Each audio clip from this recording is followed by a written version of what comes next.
মনোযোগ সহকারে শুনুন। আমি আপনাকে দুটো অপশন দিচ্ছি। আপনি একটি লাল ট্যাবলেট সেবন করুন এবং ডিজিটাল মার্কেটিংয়ের রাজ্যে প্রবেশ করুন।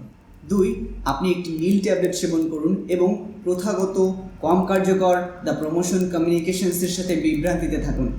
আমি আপনাকে সঠিক পথটি দেখাবো। আমি আপনাকে বলবো ডিজিটাল মার্কেটিংয়ের ক্ষেত্রে আপনার করণীয় কী কী এবং কোন কাজগুলো আপনি করবেন না। কোনো বিরক্তিকর বা অপ্রয়োজনীয় কথা বলবো না, শুধুমাত্র এমন কথা বলবো যা সত্যিই গুরুত্বপূর্ণ। ভেবে দেখুন তো, যদি বলি 75 ঘন্টার দীর্ঘ ডিজিটাল মার্কেটিংয়ের কোর্স করতে হবে। সত্যি কথা বলতে কি এত সময় কার আছে?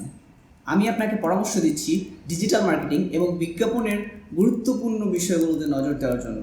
ডিজিটাল মার্কেটিংয়ের সাহায্যে আপনার ইনকাম বাড়ানো এবং খরচ কমানোর জন্য। ডিজিটাল বিশ্বে কিভাবে নিজের ব্যবসা পরিচালনা করতে হয় তা বোঝার জন্য এই কোর্সটি অবশ্যই গুরুত্বপূর্ণ। এটি একটি ঘনীভূত ও দ্রুতগতির কোর্স। আমি আপনাকে বলতেছি, আপনি এই কোর্সটি থেকে অনেক কিছু শিখতে পারবেন এবং দ্রুত ও দক্ষতার সাথে শিখতে পারবেন। এই কোর্সে আপনি ডিজিটাল মার্কেটিংয়ের 12টি সেগমেন্ট দক্ষতার সাথে শিখতে পারবেন।